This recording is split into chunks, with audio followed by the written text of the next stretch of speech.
G'day, have I got a story for you? Check the disclaimer. Season 2, Episode 21. Associations. Bright Eyes speaking. I watch Little Sweetheart as she walks following the lab assistant. I know where they're going, and so does Little Sweetheart, even though she is trying to ignore it. She keeps scanning, and so do I. I keep watching. If something happened and Little Sweetheart became incapacitated, I could take over and do everything she has planned for today. But I already know that won't happen. I scan and watch as Little Sweetheart's rescue plans unfold. 3 candy girls and 2 bunny girls run to the elevator as soon as they see a man with a green cloth. I watch as they step into a portal and out into the back of a small bus and see the women waiting with pretty dresses for them.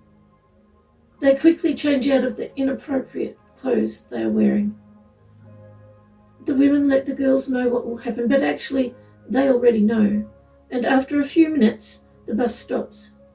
The 5 girls step out to meet their new parents, who are waiting to hug them. They are all so happy. A blind man who seldom leaves the comfort of his home is being guided to a fairy floss baby who has just been left in a basket of soft blankets at the back of his huge property. His wife is following him.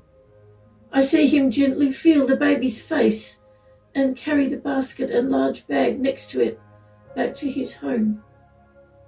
He sits in his favourite chair next to the radio, but has the radio turned off for the first time in many years.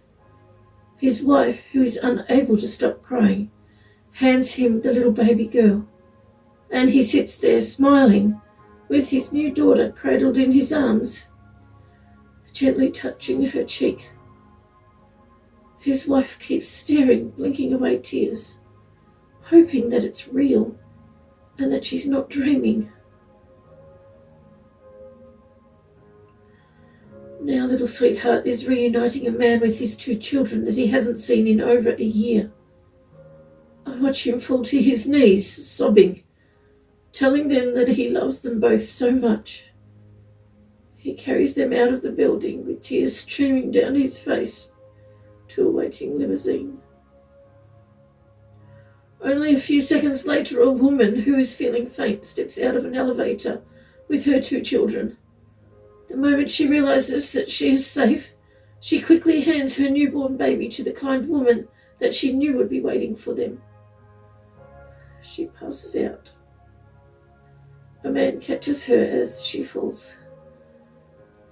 She and her children will be well cared for now. They are in safe hands.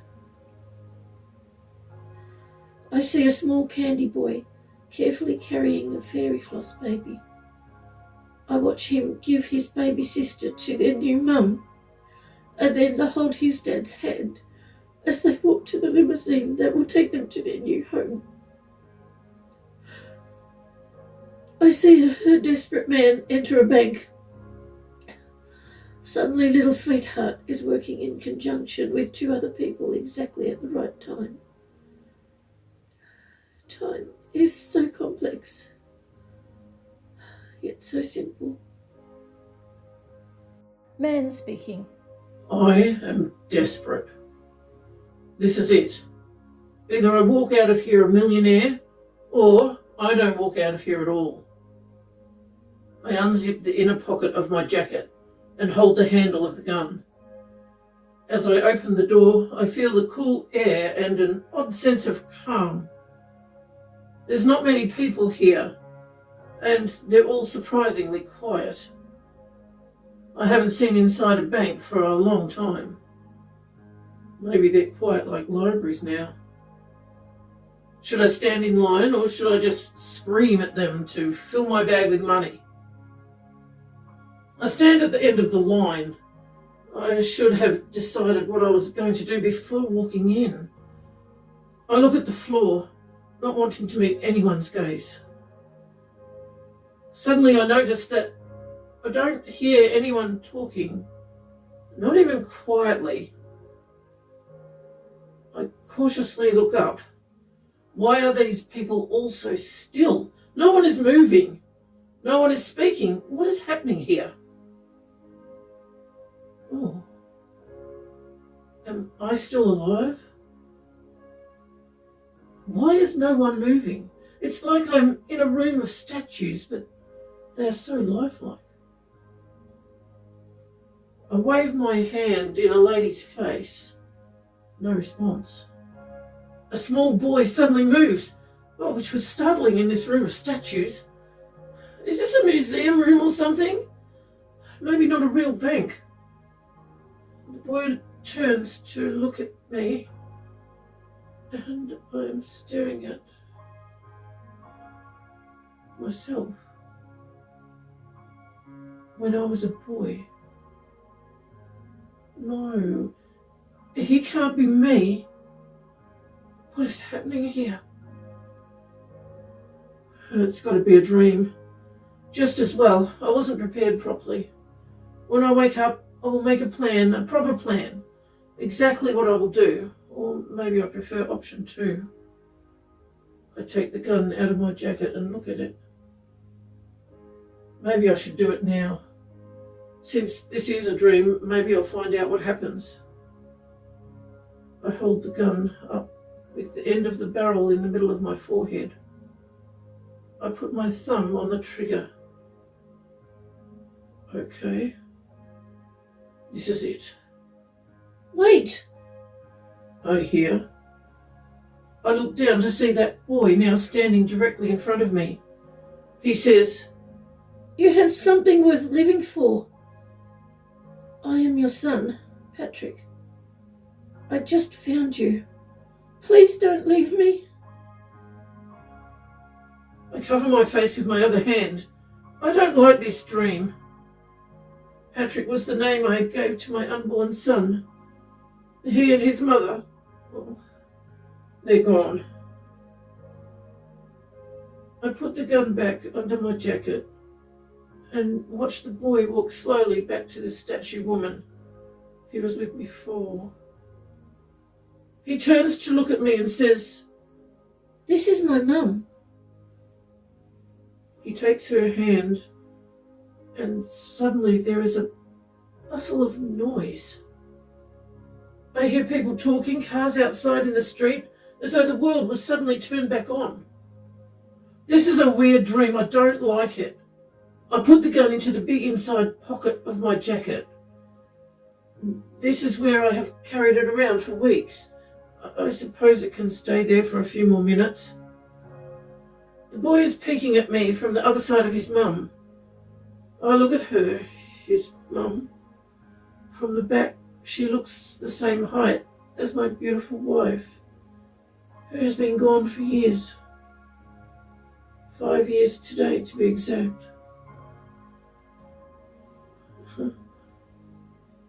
I smile at the boy, and he smiles back. I'm going to leave. This dream is just too weird. But suddenly the woman turns around and I know. This is real. I can feel it. This is not a dream. I see my wife, my beautiful wife, and Patrick, my son. How can this be real? Is this the afterlife? Suddenly I feel what I can only describe as a cold rush of wind, similar to when I entered the bank. And when I open my eyes, I am back outside the bank, about to enter. Didn't this just happen a few minutes ago? What exactly is happening now? I hear a girl's voice from behind me. No, this is the voice I've been trying to ignore all these weeks. I look around and walk towards the phone box. Now I'm away from people. At least in here I'll be left alone. There is no little girl behind me, or in front of me, or beside me, or inside me, or wherever the voice is coming from. I'm not going nuts. I don't hear voices, not even in my dreams. I'm not crazy. There is no voice. I put the phone receiver at my ear and slide down to sit on the floor of this telephone box. People will assume that I'm talking on the phone and leave me alone. I hope. I think of all the things I've tried to ignore for weeks. Pictures in my imagination of my wife, my son, Patrick, who looks just like I did when I was a boy. The little voice always the same, not voices. Voice, singular. I have heard of crazy people hearing voices. I don't hear voices, just a voice, one voice. A little girl's voice. I suppose this really is my last chance, like she said. Either I enter that bank and end up in a shootout with police, or I enter that bank and reunite with my family, who I was told 5 years ago had died. Why would they tell me that? What about the walking out as a millionaire option? I don't understand. Did my wife... Is she really alive? Did she lose her memory? How? Has she really forgotten me? That's what the little girl's voice said. Does she have a new name? If she lost her memory, why did she name my son Patrick, the name I chose? Did she remember that? Does she remember anything else? This has to be a dream. What else could it be? But I know this is real. How do I know? I don't know how I know. I just know. Okay. This is it. 3 options instead of 2. Option 1. I walk out of that bank a millionaire.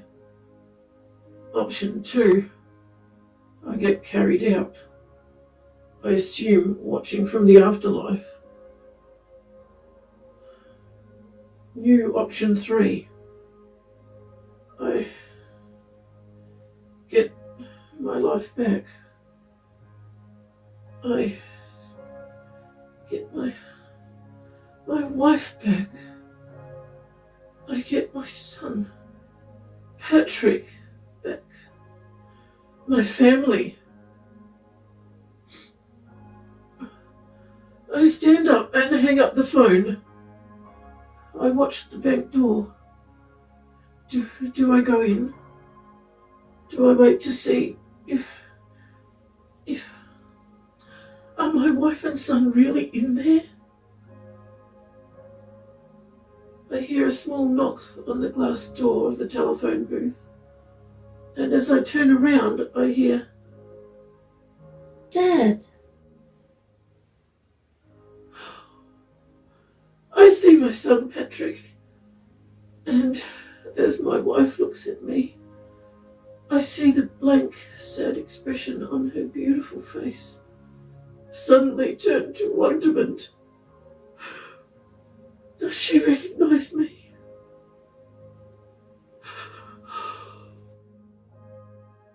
Bright Eyes continues. A man who refuses to listen to Little Sweetheart. A man who refused to believe the pictures she placed in his mind. The only way was to show him, really show him. Time didn't stop or slow down just for him. But what they did, that was so... It was absolutely brilliant.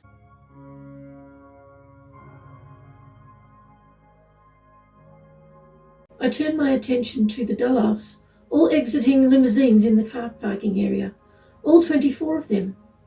12 Dullagh drivers and 12 Dullagh medics. 19 go into the elevator on the right through a portal to waiting people who will help them. They are free. That was so fast. 19 men, all gone, all free in less than a minute. The other 5 Dalafs, 3 medics and 2 drivers, watch as the left elevator opens. They see 10 small boys look up at them with such wide eyes. 4 have brown hair and brown eyes, and 6 have blonde hair with blue eyes. As those 5 Dalafs enter the elevator, they are joined by 2 boys each, all who shyly hold their hands. They all entered that elevator as 15 individual frightened people, but exit the back portal as fathers and sons, ready to begin their new lives in freedom.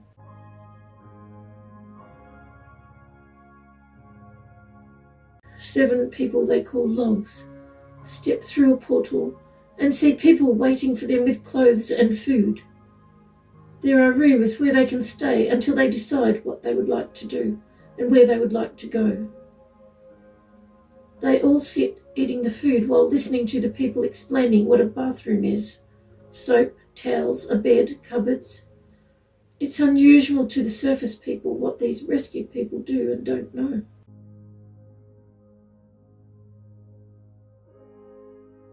I see an older woman unlock the door of a beautiful new home and stand there crying as she sees it for the first time. She quickly looks in every room, and when she sees the 2 bedrooms made ready for children, she begins to wonder if maybe the angel child was right, and that her 2 grandchildren are still alive. The doorbell rings, and as she opens the door, she sees 2 little faces smiling up at her.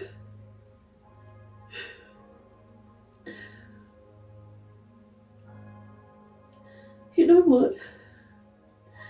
It's different just watching. When I rescue people, I am so focused on getting them to freedom, somewhere safe, reunited with family, if that's possible. While little sweetheart keeps focused on what's next, I can take a moment to see the impact these rescues have on so many lives. It's amazing. It's wonderful. There are many people who are good, decent and kind. On the other hand, there are those who behave so indecently, so unkind and perform such vile acts. Why are there so many of the latter around me?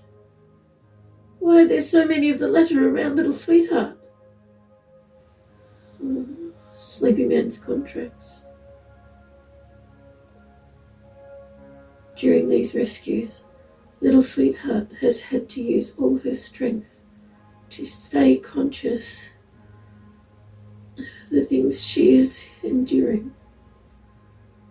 From one organisation or person with their vile intentions to the next. So hard to watch, it's awful. The portals have become increasingly taxing, but she is still doing it. I knew she would. I recall what she has said to many of them. Don't worry, I have planned for every contingency. She certainly has. I continue to watch as 6 previously rescued Candy children evade an organised criminal group. Are they involved with that wedding downstairs? Oh, they are. I see dignitary chamber personnel, all of them, come together and quickly walk down 3 long passageways. They all enter a lift, usually only used by the cooks, kitchen staff and tea ladies. They enter this tiny lift, and if anyone was watching, they would know that those lifts could not possibly fit that many people in them. They are walking straight through the portal at the back to people waiting to help them begin their new lives on the surface.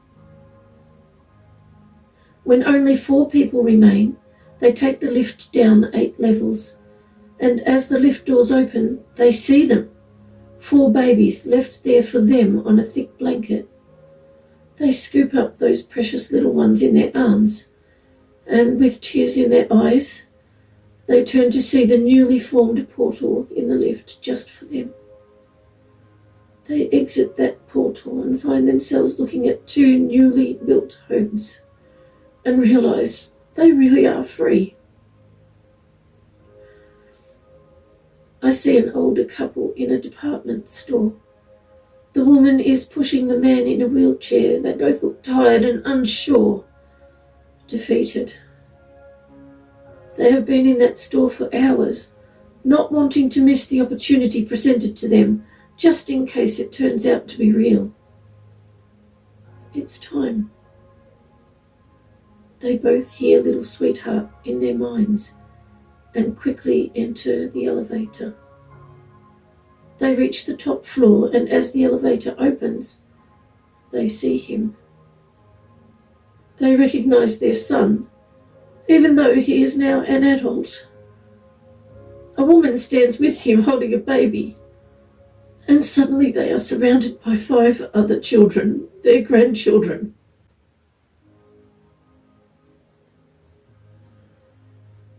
I watch an LF with her 3 newly implanted embryos. She is holding the hands of 2 beautiful boys, both who look very much like her. They step through a portal to their new lives as a mum with her 5 children. There are people waiting for them from the association who has always referred to Little Sweetheart as Code 3. Little Sweetheart has many nicknames. People call her imaginary friend, little girl in a voice, angel child, quiet whisperer, mind baby, voice of truth, ghost girl, conscience, little one, yappy ankle biter, invisible child, Nordic child, spirit, child voice, gentle soul, telepath, little mate, figment of the imagination, angel, alien, skinny cherub, mind girl, and the list goes on. For our rescue day, she is referred to as Code 3, and I am referred to as Code 6. We chose these nicknames to match the association who calls her Code 3. I prefer the nickname Ambrielle gave her, Little Sweetheart. Ambrielle also gave me my nickname, Bright Eyes. It is important to both of us that our surface name is not discovered. We don't need other surface associations or even just curious surface people finding us and experimenting on us. The association has been unable to find Little Sweetheart on the surface and only know of her as a telepath, a telekinetic, and a tunnel former. Fancy names for things that are just normal to her. They don't need to know who she is. She already has more than enough people in her life who heard her. There is no need to invite the possibility for more. I find it unusual that this association knows about telepathy, telekinesis, the tunnels of air, and a few other things that most surface people disregard. It's like they've taken hold of a small amount of knowledge and tried to use it to their advantage, even though they are mostly left in the dark concerning these things. The people in this association seem to be kinder than most, although it has come to my attention that many people, surface or otherwise, all seem to want what they don't have. Just like those who have straighter hair often want curly hair, but at the same time overlook their beautiful hair that they have. Likewise, those who don't use their minds like we do, they want this ability, but at the same time overlook the abilities they have. The people in this association have become so accustomed to ignoring their own abilities that now it seems as though they have none. So many people, millions of them, think they are ordinary, with no ability at all. At one time, usually when they were very young, they would have considered their abilities not real and to be normal supposedly like everyone else, they decided to ignore them. I think of Squirt. She has not ignored her abilities, the amazing things she can do, and they suit her perfectly, just like what Little Sweetheart can do suits her perfectly.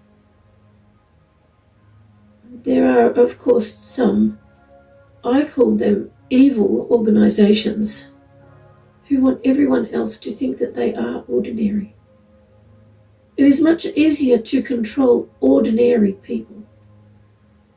The evil organizations have created societies of people, millions of them, who now believe in only those things they can touch and see and hear.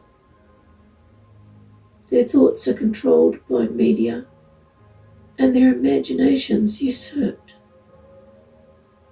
They are unknowingly told and shown in their minds lies to keep them ordinary.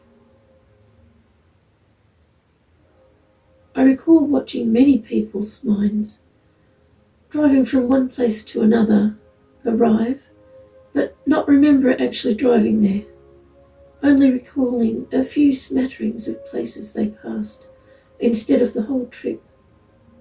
I have heard people say something like, "The car drove me here," or "I got in the car and drove here automatically."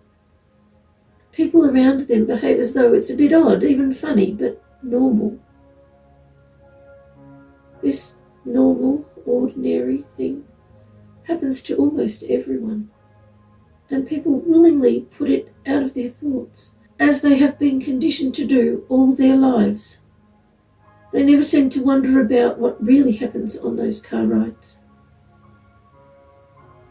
Even now, so many people pushing those types of thoughts aside, right now thinking that nothing happens.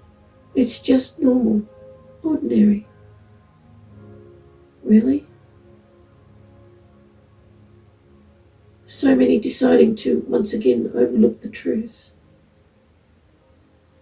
Believing the conditioned lies is much easier. Comfortable lies, covering over the uncomfortable truth.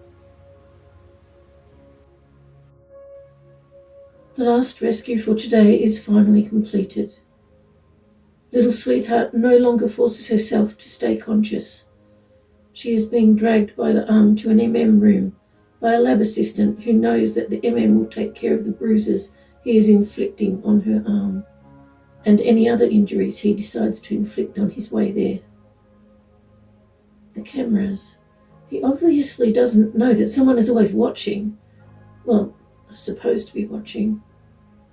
This kind of behaviour is often overlooked by those monitoring the cameras. If they reported everything, their job would be continuously writing reports. They prefer to sit and listen to the radio uninterrupted, often with their eyes closed. 3 to 5 men usually sit in the monitoring rooms together, supposedly watching the camera feed. Watching awful things happen to people over and over again eventually takes its toll, until they just can't stand to watch it anymore. They take it in turns. One man watches while the others look away, although the one watching also looks away. With Little Sweetheart in the MM, I scan the rest of the facility. I check and keep checking. There is no one else who could be successfully rescued today. Little Sweetheart has found them all, the ones she had planned and the 4 spur-of-the-moment extras. I think of Bartholomew, or maybe I should think of him as Elvar. Why is he so insistent that he will rescue Lynette on rescue day? Why won't he listen? He plans to check the paperwork when he gets a chance, to check that Lynette is still scheduled to guard at the bodyguard gathering. Her name hasn't been removed from the list yet, and the clerk is wondering if they will replace her with another bodyguard who looks similar to her, and change that bodyguard's name also to Lynette. That way Lynette's clients will assume she is the same person, and there will be no breach of contracts to contend with. Clients don't really take much interest in what the bodyguards look like, other than their initial meeting, where they are intrigued by their altered faces, hands and feet. Those who are rich or supposedly important enough just want to make sure they have one, and these bodyguards are treated like a status symbol. I recall Stella pushing 2 people laying on a trolley earlier today, supposedly headed for the furnaces. She expertly helped 2 Dullafs get to the elevator by ordering them to help her. They had been stopped by a scientist who was questioning them. Stella, being the Mangler's secretary, is never questioned and always obeyed. She took all 4 people into the elevator and a few minutes later returned with only the empty trolley. The scientists were watching to see if she would return with the Dullafs. They assumed all 4 people went into the furnaces, when in fact they all went to Cassandra's hospital. Stella was known for being brutal, when in fact she was the opposite. Mangler has no idea that Stella is his 3rd secretary. He thinks that she is the first. When the first glitched, she was replaced, and when the second inexplicably fainted during a meeting, he has no idea that she actually passed away, because she was immediately replaced by the 3rd. The 3rd Stella may look the same, but she is very different. Efficient like them, but also friendly. She has made many friends in this facility and has continuously helped with and orchestrated many rescues. The first Stella was rescued and is now happily married on the surface. The second Stella could not be revived. It was very sad. Lovely people, the space-out copies, as Mangler calls them. Clever like the Lalas. This many rescues in one day is unusual. Little Sweetheart had most of these planned for today before we began organising our massive rescue day. There will be thousands of rescues on rescue day, all begun by a small boy in a cage. His plan alone is now over 500 people in one facility. Amazing for a boy prisoner with only a Psych Guild level of telepathy. His seems much higher though, due to the fact that he has no guild restraints and has continually utilised his ability from the beginning. I think of all that has happened to Little Sweetheart today. It was so hard for her. From one client, maybe I should more accurately describe them, from one tormentor to the next.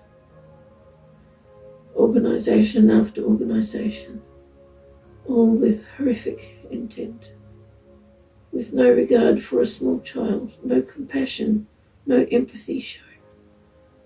Just relentless, horrific and inexhaustible greed. Little Sweetheart was close to. She was almost gone. But she hung on to life as though many others' lives depended on her. And they did. I think of Miller, the one she couldn't save. Miller's rescue would have been today, but she didn't make it. It's so hard when we want so much to save someone. Another woman took her place, along with the 2 children assigned to her.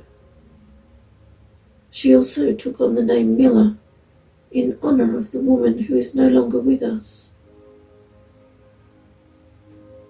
Miller, the first one, will be remembered. I saw her hopes for the future. A bungalow was ready for her. She knew that where she was going, they often shortened names, so she was ready to be called Auntie Mill. She was going to be auntie to 6 children, and then maybe adopt 2 children herself. When she realized that she was not going to make it, her fading thoughts were not of herself, but of those 6 children. She wanted to know that they would still be provided with an auntie who will love them, as much as she already loves them sight unseen. Miller's very last thought was that it would be nice if the new auntie was a copy like her, and hoped that she liked the name Miller. Little Sweetheart showed her a picture in her mind of the children that she already loved. She smiled, and then she was gone.